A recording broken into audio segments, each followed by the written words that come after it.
Hey, what's up, World Wrestling Live? Here we are again. It's a new day. Thank you, everybody. I appreciate you. Two things before we get started here. We just broke 1,000 followers last night, so thank you so much. We've been doing this for about a month, maybe a little less since I did the page, and we broke 1,000.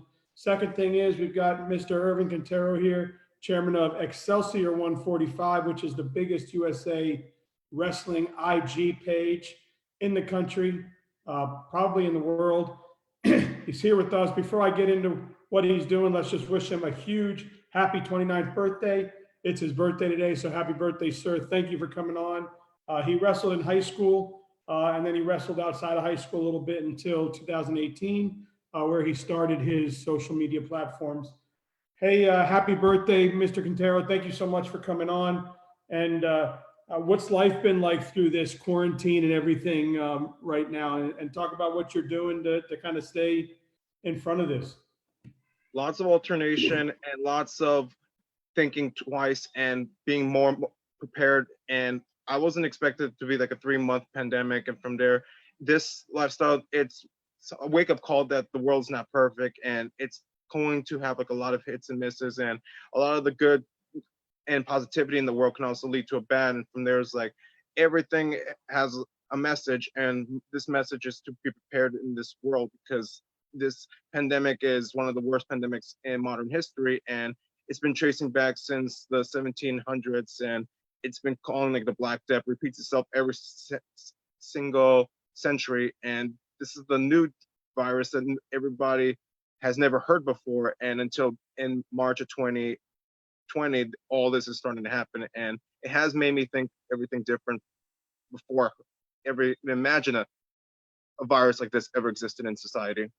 Yeah, it's pretty tough, and it seems like we're finally coming out the other side of this, um, and gyms are starting to get open again and things like that. I know you're up in upstate New York, right? Correct. Nice.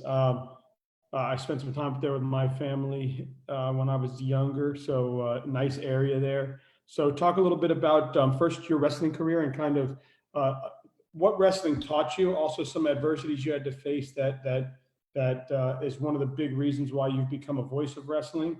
And then we'll get into kind of like your platforms and things on how you speak out against certain things, plus how you promote a sport you love.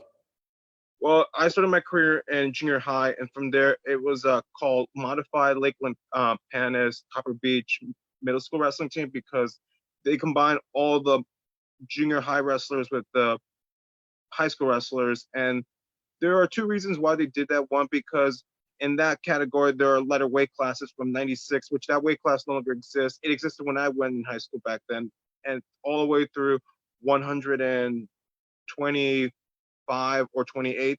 And since then, like everything has like got me like very more involved. And from there, I competed for another year. And from there, the first 2 years in middle school wrestling, I joined for 4 years in my high school wrestling career.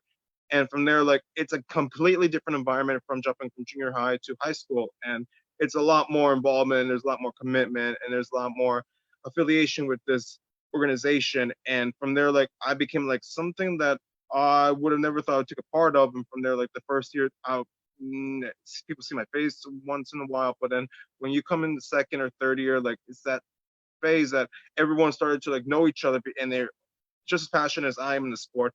And then there are people who just join the sport for 1 year and all of a sudden they quit and they don't want to return. I never see myself in that category. Once I join the sport, I want to stay for like the entire 4 years. And I have been approached by a lot of other sports like basketball and swimming and diving and track in the winter season. Can you join our sport? Absolutely not, because I said like this is a sport that I've been doing since day one, and I'm not going to let anybody change my decision from doing so. So I'm always very passionate what I do, and I have like a very authenticity that not everyone has, and I am appreciative. And I do like the fact that I am involved with something like I am extremely involved and passionate about. So this is something I do respect of the sport, and from there, like it helped me from high school and from college, and from college, like the world is real. And then from there, like you do everything in the indie leagues, and then from there, like you explore more and you talk more and you interact more with that social gathering group, and that's basically it. And that's awesome. And I know that a lot of the career or a lot of the your degrees that you got in college, it seemed like you were motivated by some things that happen in life to go and get these types of degrees so that you can have a voice in our community. And unfortunately, we're in a, you know, right now we can see what's going on with some of the race wars, and people are speaking out against inequality and things going on. And I know that you and I have spoken, and you had mentioned that you had experienced some of this, unfortunately, and it really motivated you to go get into college, not only be in college, but also pursue certain degrees that allow you to have platforms and be educated enough to be able to discuss it and debate it. Talk a little bit about that. It's very real, and once you in that atmosphere, all you can do is just accept, and from there learn that there are racist people out there, learn that there are a lot of things that are not educated, and the world is unfair, and everything has a message, whether you're in like central New York, which it's completely different lifestyle compared to the New York City area or the suburban mid Hudson region. It wasn't my big momentum. It wasn't my favorite. The lifestyle wasn't the favorite thing that I had to deal with. And from the first year that I went to SUNY, it wasn't like something that I was prepared. Everything was like waking up for me. From there, like, wow, I have been doing this for such of a long time, and all of a sudden, once I arrived in college, and all of a sudden I wanted to be more involved, and I wanted to continue and fulfill my career. But then there was like a gap from what I mentioned to you earlier. This guy wouldn't add me in his roster due to the color of my skin and due to the lack of having a diverse wrestling team and a very diverse culture. So it's always been someone, and I haven't ever thought that I would be that person that as a rejection. And from there, everything comes with understanding and embracement. But over time, it just becomes, I think in the past, you learn to become a better person. You learn to move on with the rest of your life. So I have nothing else to say. And from there, like, I just learned that everything that happened since day one. And from there, like, when I decided to withdraw from that school in 2013, it became something that I have done more appreciable and more reasonable as well, because I don't want to start more problems. I don't want to start more circumstances. I just wanted to have my voice. And from there, what happened in SUNY Oneonta, it should never happen to anyone. But when I went there, it completely changed the whole atmosphere, and the climax and the involvement has been more educated since I left. And my page grew because of that, because I have a voice with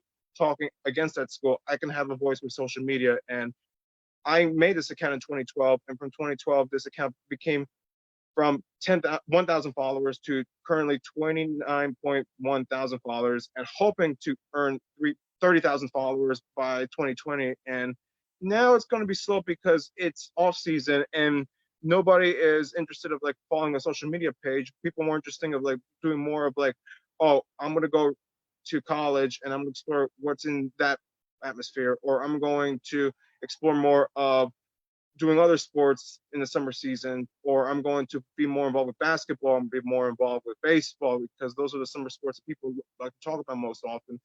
But my account is like, I'm very proud of what I do, and I'm always going to be involved with this community 24/7, and I'm going to have a lot more facts and a lot more detail. And speaking from not just my generation, but generations before me, like, I have like more of like that enthusiasm. Like, I'm good with anybody. Like, I am as talented as like Brock Lesnar or DC or Bo Jackson, or even someone that has like a lot of like education experience. And from there, learn from all those other athletes and learn to communicate, learn to like be very cultivated. And from there, like, everyone like has like a voice. And one of the things I was also surprised with my social media page, I had followers I even thought they follow me, like the United States Track and Field Organization.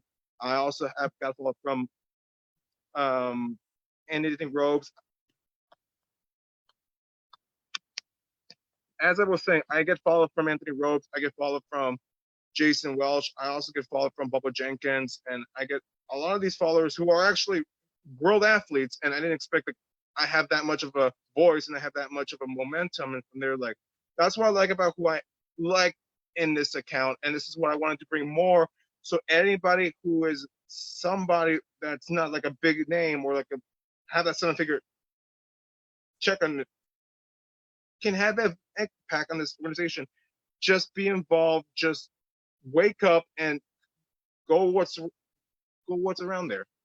Yeah, and you know, you could hear the emotion when you speak about that time, and you know, it really sucks. I'm sorry that you had to deal with that, but as you say, you've gotten up off the mat and you've made a better life for yourself, and you're also making a better life for the people that are coming up behind you. That, you know, hopefully they won't have to deal with that diversity or that those issues. But so listen, so you've got Excelsior, which is your USA Wrestling page.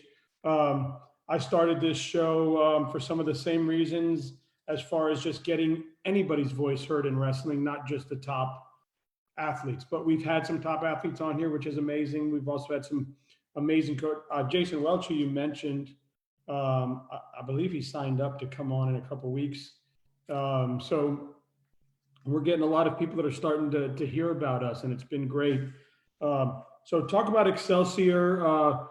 What made you start that specific page for wrestling?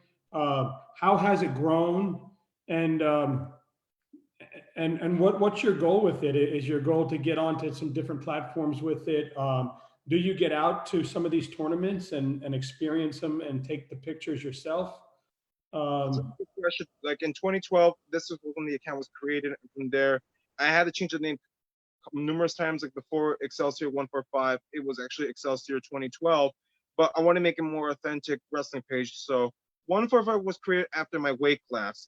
Like from the bouts, like there's like the 130, there's a 135, 142, 152, 160, 171. So 145, it means something. And also, and where I'm from, the 145 weight class in New York State Section 1 is the hardest weight class. And from there, making those two into one platform completely made it even more stardom, and it became a more powerful symbol with my account. So Excelsior was created, and from there, Excelsior 145 was an account that I made a lot of commitment. I never was involved with social media before, and to be honest, I actually hated Instagram from the time I started it back in 2012. I didn't know how to use it. It was brand new, and from there, like all I just see is like these random photo shout outs, and from there, like I learned to use the tools more often, and I learned how to use a hashtag, how to shout out to people.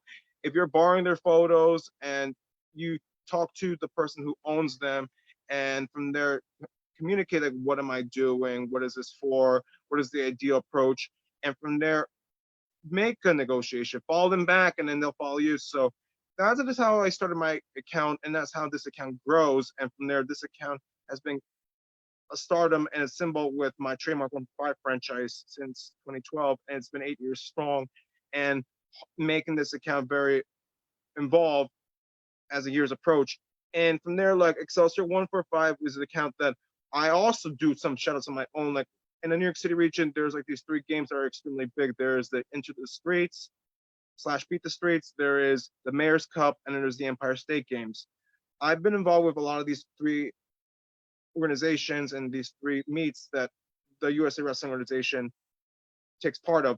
And a lot of the times, like these meets are hosted, they're either in Times Square, they're either in New York Athletic Club, or they're usually in Seaport, New York, which is in the Wall Street district. Like, they did that 2 years ago. They have like the Rumble at the Rails, and a lot of these alumni or these USA Wrestling / Dan Gable Hall of Fame inductees always participate and attend, like Kurt Angle or Cal Sanderson or John Smith or any of these big names. Like they are involved, and they are very, very, very alike you and I. And one thing that everyone has in common is like they respect the sport. They want to be more involved with the sport. They want to speak to both what is going on currently and wanted to talk and chat with the future athletes that are embodying the sport and holding the weight from this sport for other wrestlers in the alike. So this is why I made this account, because I want to make this account more what I have inside and what I have in mind, what's in this organization. And I want to make this account and I want to make this sport more mainstream. I don't want to make like another sports similar to baseball, basketball, football, the three big most popular sports. I want to make this one like, oh, this is our account. Somebody speaking on our behalf. Finally, like an account that the same thing I would like, and I would like to see more. It has a voice. Do something, and from there, I am being more like approach, and I am having a lot of more connections with people from my town, from my city, from my state, and from the whole USA wrestling organization alike. And I also wanted to do things like, all right, if you can go to NCAA's division championship, that's another good approach. Or you want to go to Virginia Beach, where it's a big wrestling tournament for college athletes. You don't have to be Division One or Division all up to three. They're just as involved with the sport as any other team. Only difference is probably their budget or that the school is not recognized as a wrestling school, but there are people who love the sport. When I went to Albany back in 2015, I actually did compete with somebody. Well, I'm surprised that this university has a wrestling school, MIT, Massachusetts Institute of Technology. And from there, this is a school that we're not known for wrestling, but we have like a couple of athletes that want to be more involved. And this guy was like Jack Black. And from the weight class I was competing, he looked twice my size. And from there, like, yes, we are extremely involved with the sport, and no one will understand that this is a part of culture, this is a part of life, and this is a part of something that anyone can have a discussion, and you can like literally share this 1 minute discussion into like a life ends discussion. So this is why I created Excelsior 145. That's awesome, man. So it sounds like you're not just talking about it. I mean, you're out checking out these tournaments, getting involved in them. That's super awesome, man, and good for you. And I'm glad that I reached out to you. I saw your account; it was super dope. I loved looking at it. I love the pictures you're putting on there. And I said, man, I really want to talk to this guy. He seems like somebody that would be interesting to speak with. And you and I have been messaging back and forth prior to this, and I really do appreciate you taking out the time to come on here and do this with me. I've got 10 questions for you. Are you ready? Yes. All right. Beast of the East or Iron Man? I have to say Beast of the East. Fargo or 32? Fargo. Journeyman or the Grappler? Journeyman. The National Duels or the Disney Duels? That's a tough one. And like, I actually do respect both. Like, they both have a different vibe, and one is more prestigious, the other one's more like pop culture. So can I choose both? Sure. There's no rules here. The Freak Show Nationals or the Dixie Nationals? I would just say the Dixie Nationals. All right, so I pulled a couple of different college divisions here. NC State or Vatech? I'm gonna say NC State. Penn State, Ohio State? I'm a Penn State guy. Princeton or Cornell? Cornell. Campbell, App State? Campbell. Iowa, the Field? Iowa. I thought you'd say that, man. Are they stacked or what? I'm just like very involved with this wrestling pop culture, and from there, I just know like the good schools and the good universities that have a good program. Campbell University, people don't even know like what the hell is that school, where is it from? But recently they have like a coach who is in the Navy, and he's taking over the Campbell University wrestling program. So applause for Campbell University and what they're doing and making the sport more mainstream. Yeah. So Kovlat, the coach that was there has moved on to the Navy, and they brought in a really good coach in Scotty Sentis, who was a Florida kid. He was 210-2 or something as a kid in Florida. He went on to wrestle for Michigan State University, not Michigan State University, Central Michigan University, and he's brought in some really good coaches with him there. So you've got Scotty Sentis now heading that program. He's brought in a great coaching staff, a great recruiting staff, and I think he's going to take it from Kovlat and or whatever his name is and go take it to the next level. He's a good guy, man. Well, hey, thank you so much for coming on. Please feel free to please share this with all your friends, family, your platforms.